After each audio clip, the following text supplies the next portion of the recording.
The Multidimensional Self. By Jeff Street. September 9, 2016. Website: divinecosmos.net. Produced by Higher Self. Whether you know it or not, you are a multidimensional being of staggering proportions. You are more than meets the eye, much more than your body, more than your soul. In fact, you are an integral part of the universe. You are present on many levels of reality simultaneously and more powerful than you have ever imagined. Are you ready to expand your concept of selfhood to include higher selves, other parallel selves, and probable selves? If so, then let's dive in. A quote by Morpheus, The Matrix, quote, "Take the red pill, and I'll show you how deep the rabbit hole goes." End quote. Most of us are familiar with the idea of the soul, the conception that our bodies are transient physical vessels for an eternal energetic aspect of our consciousness, which is our true essence. Conventional science dismisses this idea, and so do many people. I'm assuming that you probably embrace it since you were attracted to this article. You're not alone. Many people feel the presence of something greater within themselves. And as the great shift in the consciousness of humanity accelerates, more and more people are feeling and connecting to it. If we take the existence of some sort of higher aspect of self as a given, the next question becomes, is our current idea of the soul accurate and complete? There are a growing number of sources that are saying that it is not, that it is overly simplistic, in fact, almost one-dimensional when compared to the new higher fidelity models being suggested. Some schools of thought subscribe to the very simple model shown. This model portrays just two entities, Source or God and souls, potentially connected to bodies. Its most notable element is that the soul is seen as created by, but separate from the Creator. This representation is very simple and easy to understand, but it is a gross oversimplification, and the idea that we are separate from Source or God is, well, just plain wrong. Luckily, fewer and fewer people are subscribing to this particular model. Another school of thought offers a somewhat more sophisticated model as shown. It considers the soul a part of a wider higher entity referred to as the Oversoul, which in turn, is part of the all-encompassing Source or God entity. This model is on the right track and hits upon a couple of key elements. We are multi-layered beings, and every layer is part of, and within, each successive layer, and all are part of, and within, the one all-encompassing being that we call Source or God. Yet even this model is an oversimplification. A word of warning here: when you see the term, being, think, sentient energetic entity, not physical being. Most of us have a tendency to personify the concept of beingness, but this is a mistake.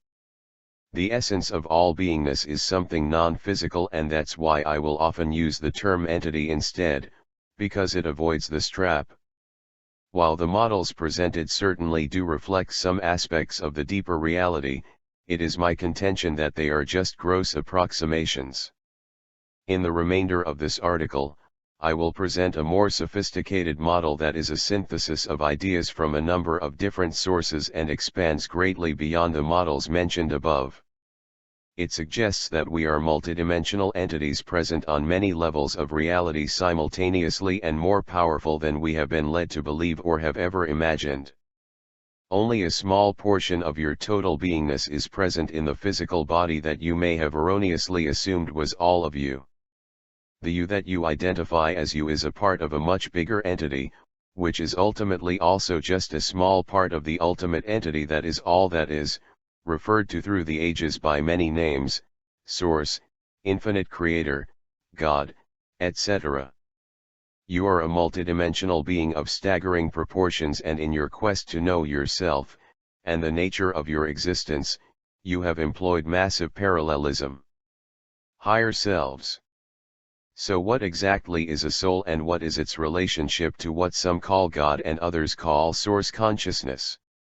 If you haven't heard the term source consciousness before, then this may come as a shock. The universe is conscious in its very fabric. The universe is not at all what it appears from our very limited perspective. We exist inside of something resembling a great cosmic mind, often referred to as cosmic or universal consciousness. As the term source consciousness suggests, all consciousness is derived from the universal field of consciousness. The consciousness of each and every one of us is an individualized thread of the universal consciousness. This is what your soul is. It is a thread of universal consciousness with an associated repository of experiential information, local memory, and derivative ideas, all somehow encoded as a pattern of energy. Our soul is sentient energy, as is the entire universe. A quote by Story Waters, The One Self Teachings, quote, "There is only one consciousness in all existence. The consciousness that I know myself as is the same consciousness you know yourself as." End quote. Source consciousness is the intelligence that created our universe, and it indirectly created all our souls. One of the fundamental capabilities of consciousness is the ability to subdivide itself, to create smaller individualized copies of itself within itself. Source used this mechanism to create the first level of subthreads of its consciousness, what in effect could be thought of as sub-selves. It did this to explore and experience manyness, rather than oneness, but more importantly, as a strategy to accelerate the exploration of itself and existence, to accelerate its evolution. The mechanism that Source used to accomplish subdivision and individuation of its consciousness was primarily that of lowering the frequency of portions of its energies, stepping them down into the lower frequency bands of the energetic field. This is part of the reason why subdivisions of consciousness operate somewhat independently of, yet are inherently part of and connected to, the higher consciousness that spawned them. They are simply portions of the parent sentient energies at a significantly lower frequential level. The subdivisions of consciousness that Source created within itself, in a very real sense, can be considered its sub-selves. And here is the really cool part: anything that a sub-self experiences is also experienced by its parent higher self, and thus forms the basis for an evolutionary strategy, massively parallel experiences. The process of subdivision of consciousness is a general capability and can and has been repeated by the sub-selves at each level of consciousness, and for the same reasons, to accelerate their evolution, and thereby contributing to Source's evolution.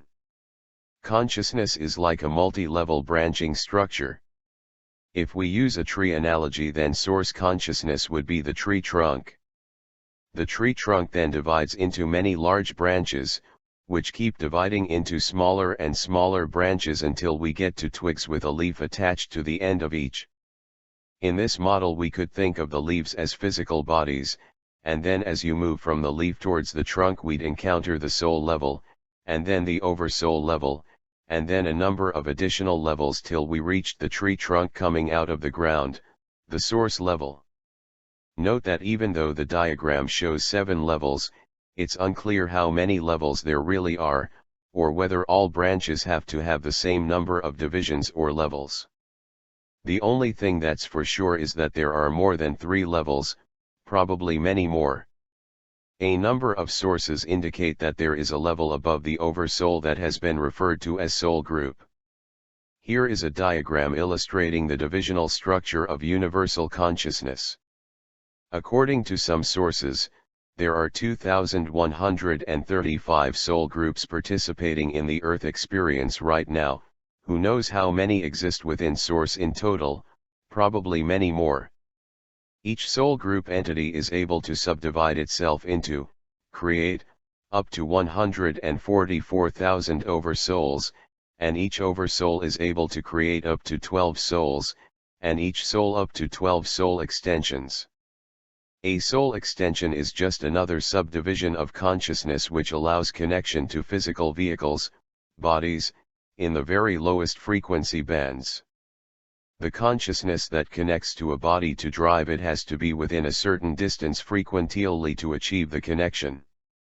If you do the math, this leads to potentially 44 billion incarnate entities on Earth. An oversoul creates one or more souls for the purpose of connecting to physical bodies in the physical planes of existence, the lower frequency bands of the universe. A physical body is simply a vehicle that the soul uses to have physical experiences. Physical life provides unique and highly formative experiences that are much sought after by a wide variety of non-physical beings. Physical experience, while challenging, is a spiritual evolution fast track and therefore highly coveted. The 12 by 12 subdivisional structure of the Oversoul allows each Oversoul to have up to 144 sub-selves, that each can bind to physical bodies for 144 parallel physical lives. And of course, one of these 144 sub-selves and its body is you. The higher self, the true self. Amongst those that embrace that they have a soul, many are still overly identified with their body as their identity. Even those that embrace the soul as their true identity may be missing a deeper appreciation of the true scope of their wider higher self. Despite the fact that some use the term higher self as a synonym for the oversoul, I think it's better used to refer to all the levels of self all the way up to, and including, source. Your body, and in a sense, even your soul, were created as a transient sentient entity to serve as an experiential and evolutionary vehicle for your oversoul. So in a very real sense, you could consider the oversoul that spawned your soul as your true self. And your oversoul is an immensely wise and powerful being that is always trying to encourage you to create the best experiences for yourself and to become the highest vision of yourself. Why? Because you are part of it, and it is experiencing through you. At this point you might be wondering, if this is true, why don't I know it and feel it? This is a very good question. When your soul incarnates, connects to a physical vehicle, it loses its memory of its greater existence. The veil of forgetting is intentional, it makes the Earth game a fully immersive and truly formative experience. The game of life would not be the same if you knew it was just a game. We also lose a lot of the fidelity of our connection to our higher self, oversoul and source. This is an unavoidable consequence of incarnating into the lower frequency planes of existence, the physical planes. Our earthly level of consciousness is at a frequency so much lower than that of our higher self that any stream of information coming down is subject to a large reduction of fidelity due to the frequency step down required. Yet we could still have a very good connection with our higher self if it wasn't for one thing, our out-of-control ego. The constant chatter of the ego and analytical mind creates so much mental noise that we can't hear the inner guiding voice of our higher self. Essentially, the signal-to-noise ratio is so low that the information coming from our higher self gets drowned out. Hence, most people on Earth have almost totally lost connection with their higher self and have completely forgotten what they really are. What does it take to re-establish a clear connection to your higher self? For one thing, it takes a clear and quiet mind. One must quell the constant chatter of the analytical and egoic mind and the fear and worry that dominates it. Another thing that helps is to reduce our busyness. The constant distractions of our hectic daily lives don't leave much space for the presence of the higher self. Making more time for solitude and meditation is a good start. Even though the loss of connection with our higher self could be seen as bad, it actually serves one of the reasons why we devised the game of life in the first place, to experience separation and to see what it could teach us, separation from the source of our beingness, separation from the knowing that we are all parts of one great being and interconnected and interdependent. With training, you can learn how to move your focus of consciousness to any level of your wider higher self, your soul, oversoul, even source, and perceive from that higher perspective. In fact, you can move your locus of consciousness to anywhere in the infinite matrix that is the conceptual information space of the universal field of consciousness. Other selves, parallel selves, and many lives. From the perspective of your Oversoul, the higher you, all the souls that it created, and their extensions that are connected to physical bodies, could be considered your other selves. By some accounts, this can be up to 144 parallel incarnations, and regardless of whether that exact number is correct, we can safely say that the higher you is experiencing many lives in parallel. And since at the end of a life the sentient energy that was connected to a body can be reused with another body, your Oversoul has experienced far more incarnations than this, perhaps thousands. This is why your Oversoul is so wise. It's the sum of all the wisdom gleaned from a vast amount of experiences. Your many incarnations can be anywhere in the physical universe, any planet, any galaxy, any time period, past, present, or future. Our conception of time is wrong. Time is an illusion, and in any one of the planes of physical reality. But since you're here having an Earth experience, it is very likely that many of the other lives the higher you is having are also here on Earth, probably in other time periods. The Earth reality system provides challenging yet highly formative experiences that are appropriate for fairly advanced beings, so if you are currently engaged here, then it is likely that most of your other selves are here as well, because anything less would be boring. Here's a diagram that highlights all the parallel incarnations associated with a given Oversoul. Past and future lives. Using a technique known as past life regression, you can actually visit or see your other lives. By see, I mean have an inner experience of. This is done by going into a trance state, via hypnosis or deep relaxation, and then being guided, by suggestion or your own intent, to visit the experiences of your other selves, your other lives. In the trance state, the earthly mind is quieted, and one can perceive from the vantage point of any level of one's higher self and sense the experiences of any of their parallel lives. All these experiences are recorded in the energy information field of your higher self and are accessible if you center the focus of your consciousness in one of the levels of your higher self. Depending on the level, you may see the lives experienced by your soul, or your Oversoul, or perhaps even higher levels of yourself. The term past life regression is a bit of a misnomer, since your other lives are all happening simultaneously and can be in any time period, past or future. If visiting a future life seems illogical or impossible to you, then you might want to check out my article on the illusion of time. In the many thousands of regressions that have been done, many have reported seeing portions of lives that were clearly in the future rather than in the past. Most people focus on exploring their past lives because, with our erroneous conception of linear time, we think that the past is recorded, and therefore potentially can be explored, but the future hasn't happened yet, so isn't recorded and can't be visited. There are also many people who have reported experiences from what could be called the interlife period, the time between lives. A common report from these experiences is that our many lives are all, somehow, happening at once. Yet other people have reported an apparent sequential process of coming out of one life, reviewing it, planning, and then starting the next, which seems to contradict all at once. This is likely due to the fact that non-linear concepts are very hard for our earthly minds to understand and express, so we will often express them linearly. Probable selves, parallel selves, and many life paths.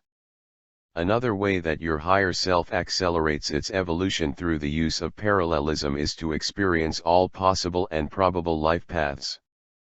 Have you ever wondered what would have happened if you had made a different choice at a critical juncture in your life?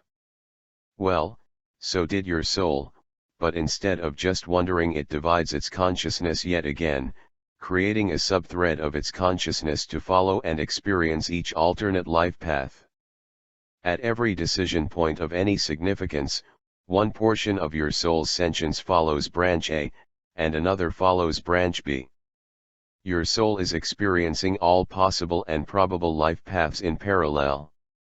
The you that you think of as you is simply a subthread of your soul that is experiencing one particular branch of the life path decision tree.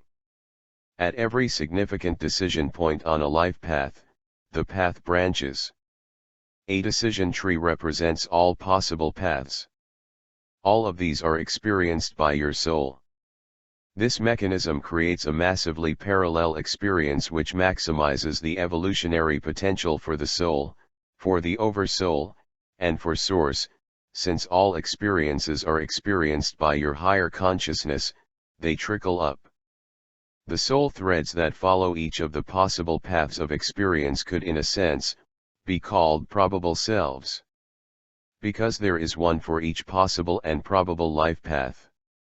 These probable selves are all very real, and so are all the alternate experiences they are having, and it is all being accumulated by your higher levels of self. Imagine how much one could learn by experiencing every possible alternative life path, and all their outcomes. You would learn and grow very fast. That's the reason why we design the process this way. The highest self, the one self. A quote by Neale Donald Walsch, quote, "Life has everything to do with you. But with big you, not with little you, with universal you, not with local you. There is only one of us." End quote. Once you understand and embrace the multidimensional nature of your beingness, your perspective will broaden greatly. You may begin to see yourself not as the body and the ego that's running around here on earth, but as your true essence, your eternal higher self. You might even embrace, that in a very real sense, your highest self is source consciousness. And an even greater realization may come over you. The realization that since the consciousness of all entities or beings are ultimately threads of source consciousness, and hence we are all parts of the one universal consciousness, that in a very real sense, there is only one self. All levels of consciousness and all locations of consciousness or beingness are ultimately within, and integral parts of source consciousness, the one being. And this one being is your highest self, so in a sense, all beings could be considered yourself. This is why it makes sense to treat all beings with the utmost respect, care, encouragement, etc., because it's all you. A link to the article Jeff mentioned, The Illusion of Time and Space, can be found down in the description box.